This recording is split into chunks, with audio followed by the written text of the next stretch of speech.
Today, we finally complete the pyramid. Hey, whoa, what was all that about? No, there's nothing shady or weird going on here. It's just building the base. Or is there? Nah, there's nothing weird going on.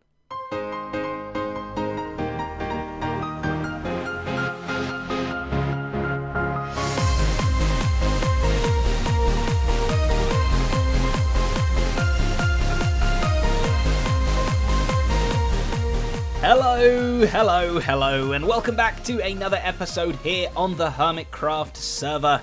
With me, Zedaph. Hope you are doing very well today. Today we are going to be taking a look at finishing our very first ever little mini base. Oh, how sweet and lovely. It's the pyramid base over here in the desert. Yeah, this was the first mini base we ever started very early on. I think episode 2, in fact. And yeah, we're going to try and finish it today. But when I say finish, I actually kind of mean probably not finish, but we're going to give it a darn good go, because, to be honest, a project like this, it's never truly finished, is it? But there's plenty of stuff that can be done today, and we are just going to try and plow through a massive list of stuff. So, for instance, like, look, the very inside of it, this isn't what the inside is meant to look like. This is from the outside. We designed that, and this is just sort of what happened to look like in the inside. So we want to cover up a lot more of this wall, make it look cool inside. We've got to move all this stuff. All this is temporary. The portal's temporary. All of this is temporary. I've been slowly moving my things over from here into my 5x5 shulker box mobile storage system thing that we're going to have at every single base. So we probably won't finish that today either. This isn't really a very good advert for getting things done, is it? However, though, we have finished our lovely bedcophagus right here, which is nice. And this is probably all going to stay too. So it's certainly getting there. Down below, we've got our sugarcane farm and what hopefully will be, by the end of this episode, a cactus farm too. And we will have put that down around all the sides and make sure it all works and things like that. We'll give it a good test. What else? Let's take a little look outside. We've got our lock door over here, which a lot of people were wondering what this particular item is. It is the wrench, of course. I'm not entirely sure I'm a fan of the new texture, but there you go. You know, things change. This, of course, lets us rotate these blocks around. And we made a secret code so that when all 4 of them are in the corners like this, our door will open, which I've temporarily disactivated just because I didn't want to have to carry this key with me anywhere, but today I want to get it fully functional and have a nice cool little door thing going on here, and we'll probably have that on this side of the pyramid too. We're going to get rid of this door over here, and we've already got rid of this one. The outside of the pyramid, we might need to do a little bit of work on. I like the majority of the sides here. This is getting dark, probably going to get phantomed in a little minute, but these bits up here are temporary. It's just so that mobs don't wander in and plop on my head when I'm AFK, or things like that. So we need to work out a mob-proof solution to all of these areas around here, because I want to be able to, like, fly in and out and stuff like that. It's probably just a case of making one of these corners unmobbable. That's a word. Let's go to bed in our lovely little bedcophagus. I've had the best night's sleep in here. I really have. It's like I'm dead. So now that we're all fresh from having a good night's rest, let's start off by taking a look at this door. Yep. Definitely a door. Okay, well, that's probably enough looking at that door for one day. Let's start trying to work out how we're going to turn this into a piston door, which means some deconstruction. Oh, there's a hole in the floor. Oh, no, that's where the redstone comes through. Okay, so what I think we need for this little lock thing here, which, yeah, if we actually plugged it in, I think there's just a wire missing down there, because this is unlocked at the moment, so it should be sending a pulse up here. I want to be able to have a lock on the inside where we can deactivate and reactivate this, or just have it as being a regular 3x3 door. So we're probably going to have to build this out a little bit further as well, but that's okay. The majority of the inside walls of this place needs to be redone too. So, in fact, yeah, let's just keep ripping things up. Nothing can go wrong by ripping the ground up and not remembering how to put it back together again. So after gathering my thoughts together a little bit, I decided a 3x3 was probably overkill. We probably didn't need that much door action going on, so if I can walk backwards without bumping into anything, I started work on this, a 2x3 door, and as you can see, yep, it works perfectly. No, I just was playing around with this idea, but the whole wiring all the way around the edge, trying to make it all just one wide like this, It was just getting too much for me. Oh, we saw the next. No, saw the next. Oh, keep walking backwards. And yeah, I decided, you know what? Instead of just doing like 2 over here, 1 up here, 1 down there, 2 over there, just keep it simple. Just have 3 pistons on the top, 3 pistons on the bottom, which is exactly what we have here. And as you can see, this isn't wired up with redstone. But I think the wiring will be a lot more simple, and this is the way we should probably try and do it. It looks like observers have come to our rescue. The main issue with this door, it really is trying to get it to fit in here without causing too much issue. I've had to add this like bulky little blue cyan section on top with some carpet and everything like that. Not sure I 100% love it, but I guess maybe the entranceways do need to be a little bit more protruding. But yeah, the beauty of using observers is that they retain that 1-tick pulse thing. So when you put them on the pistons, the sticky pistons, when they activate once, they leave it there, and when they activate again, they pull it back. So we've kind of got a working version here. It's a little bit laggy on the server. There's lots of people on at the moment doing some various things. So let's, the door's open at the minute. Let's lock the door by getting the pattern wrong. Ba-boom, the door is now closed. We could then open the door again, and one more, like that. And it takes a little bit of time. Haha, beautiful, perfect. So that's all good, but I think we need to do a little bit of cleaning up in here. You can see the redstone where I've had to kind of hide that. Obviously, yeah, we're going to need to kind of wall this in a little bit more. I was really battling between how much inside bulk we had to add and how much outside bulk we had to add. And I think it's better to add it on the inside. We've got quite a lot of room in here. We can always just make the walls like 3 or 4 blocks thick. Yes, it will feel a bit smaller in this top bit, but maybe that's okay. Maybe that's not too much of a problem, whereas making it look chunky from the outside, that's just going to look weird. So I think we can add, if I've got one here, I have. If we add, I guess just chuck it there and we'll plug it in temporarily for now. If we add a lever over here, because they're all observers and they're not just checking for on or off redstone, they're checking for different levels of redstone power, right? So if we update this, it only works on the top ones. Fantastic. The bottom ones must have the same power then. Let's maybe let's move this in a block and see if that actually affects it. Technically it could. No, it's not going to, is it? Okay, what happens if I put you right over here? Have I just completely misunderstood how to do everything? Like that.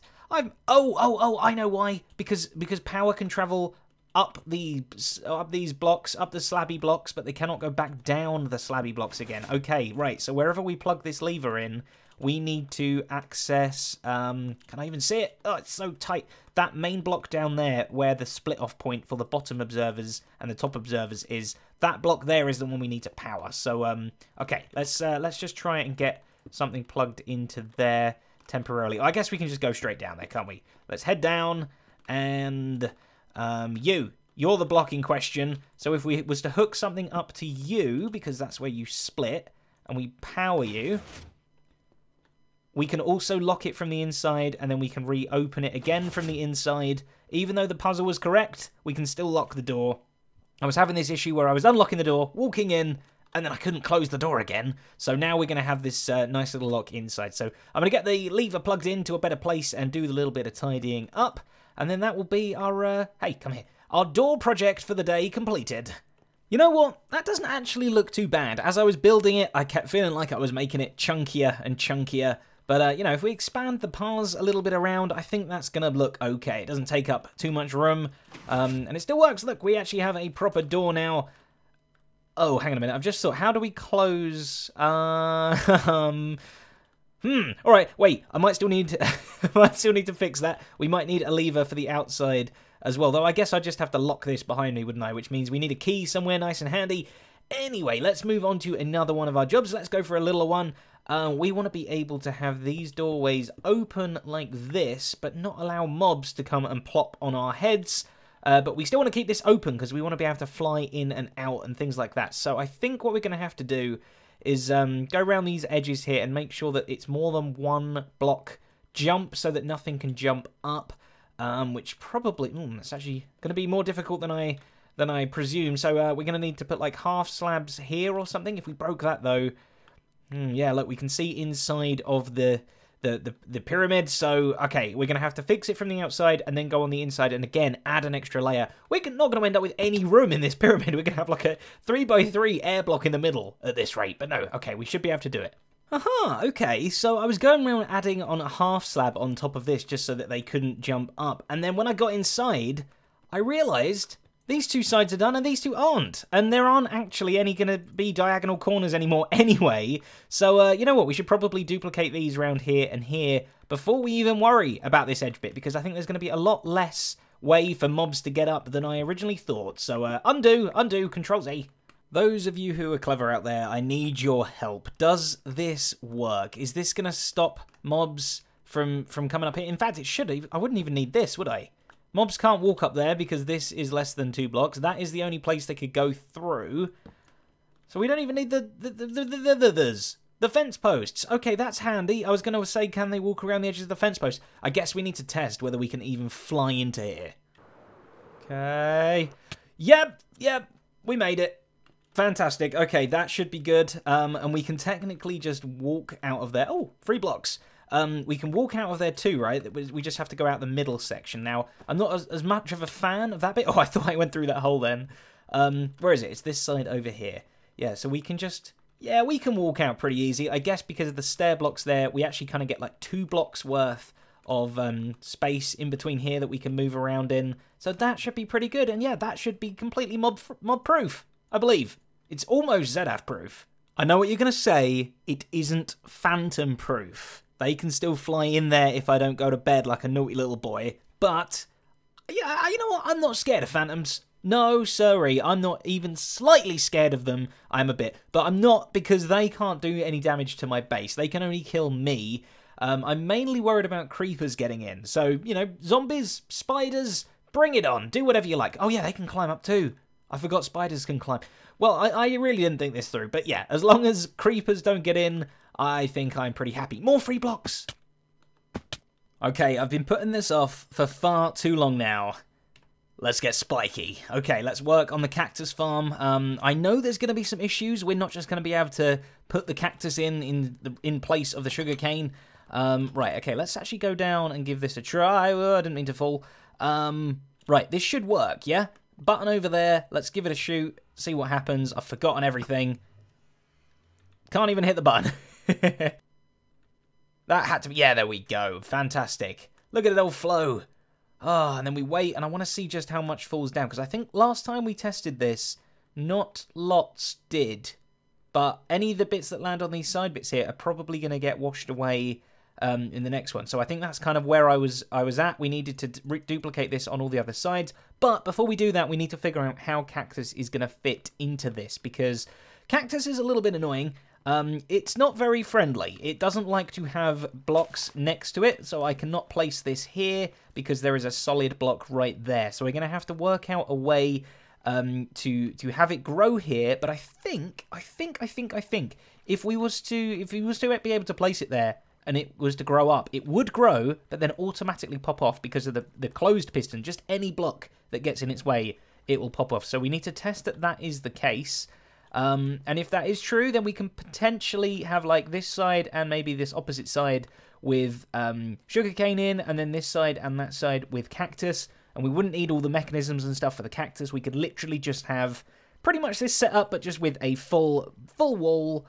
I'll show you. But first we need to test cactus popping off technology. Just jumped into a test world nice and quick so that we can test this out. You can see the block is missing back there so that the cactus will let us place it down. This is where the piston was, but we're just going to have some... Whoops, I broke it. Some kind of solid block right there. Let's go game rule. If I can type game rule, it's normally game rule random tick speed of 3. Let's change it to 3000 and see what happens. Oh, look at that. Okay, so it does work. Annoyingly though, it very rarely lands off the sides.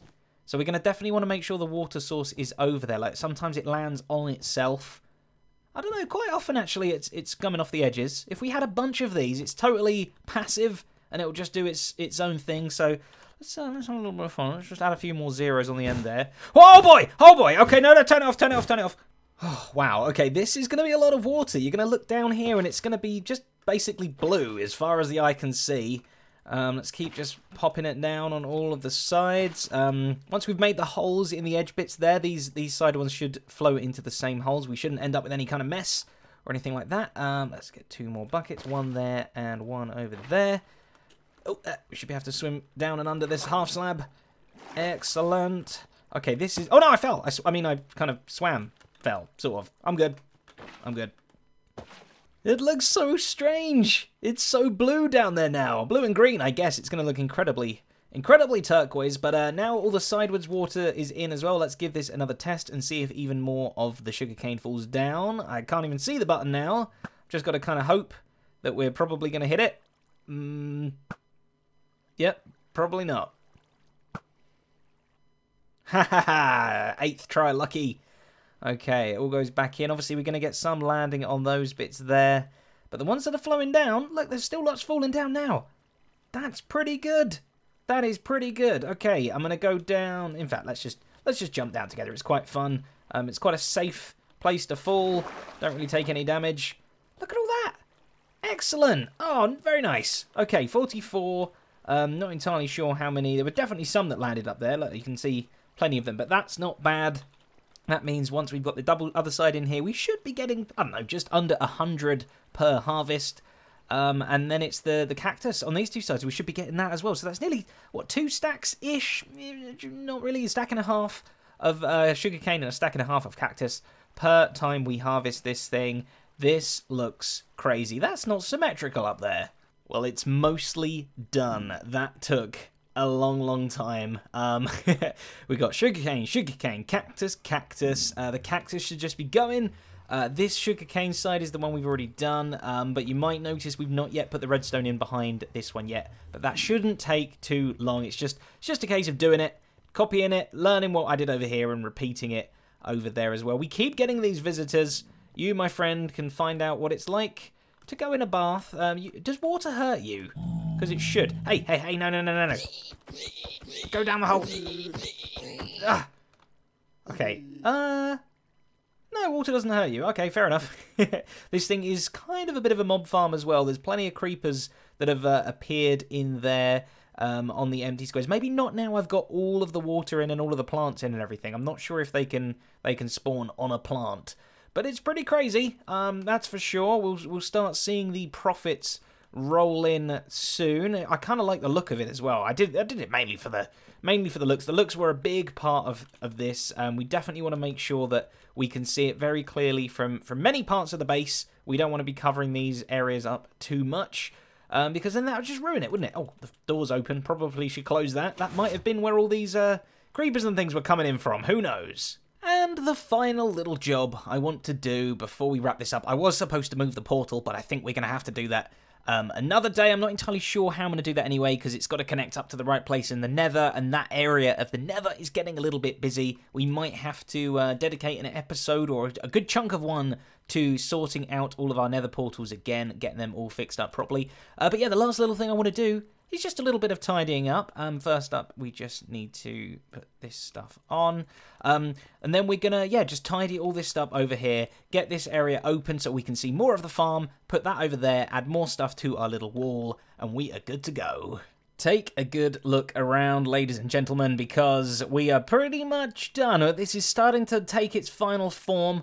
Like I say, I still want to decorate the inside walls of this thing and probably build something kind of in the air, in the middle here, some kind of staircase accessible area. But for the most part, this is looking pretty cool. It's kind of how I imagined it, but kind of better in a way as well. Like I say, I usually just jump straight, head first, whatever the word is, into a project and kind of see what happens. Let's take a good look at what this place looks like from the outside.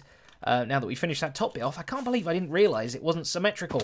Excuse me, wings, please, can I fly? Please, please, please, please, please. No, we're just going to hop about. Oh, no, okay, we did it, Okay, look at this place. Oh, okay, it certainly needs more gold and blue on the corners. It's very, like, sort of this area here, it needs more gold and blue. But I'm pretty happy with how it looks. It's starting to get that feeling where I don't really see it as something I built anymore. It just sort of feels like it's always been, which, you know, that's a nice feeling to have. It's a homely feeling. We have got our village over here as well. This also needs more work. So yes, we might be nearly done with the pyramid base, but we're certainly not done with the pyramid base kind of area. This thing, I guess it's sort of nearly done. We want to super duper make it awesome and make it a really cool village, if I can even look. I don't think it's got any villagers in. Oh, there's a few. They're buried underneath the ground here. But yeah, I think having a full bustling, hustling, all those hustle words, village would be very nice. I'm stuck in here now, aren't I? Let's just end the pearl back over there. Yeah, so we can get some trade stuff going on in here. We've protected it with this wall. We did that in a live stream, Tango and I. So yeah, this place is certainly coming along. I would say it's like 80-90% done. Why did that ender pearl not land? That's... Oh, right. Yep. That's why. So, of course, if you've got any ideas for things that we can add to this base, so that maybe it isn't finished, maybe there still needs to be loads more done to it, let me know down there in the comments. Thank you very, very much for liking, commenting, and subscribing on this episode. I really appreciate the support. And, of course, a massive, massive thank you to my wonderful patrons as well, whose names are on the screen right now. Look at all those lovely, beautiful names. Thank you, each and every one of you, for helping to support the channel. But until next episode, a good-bye.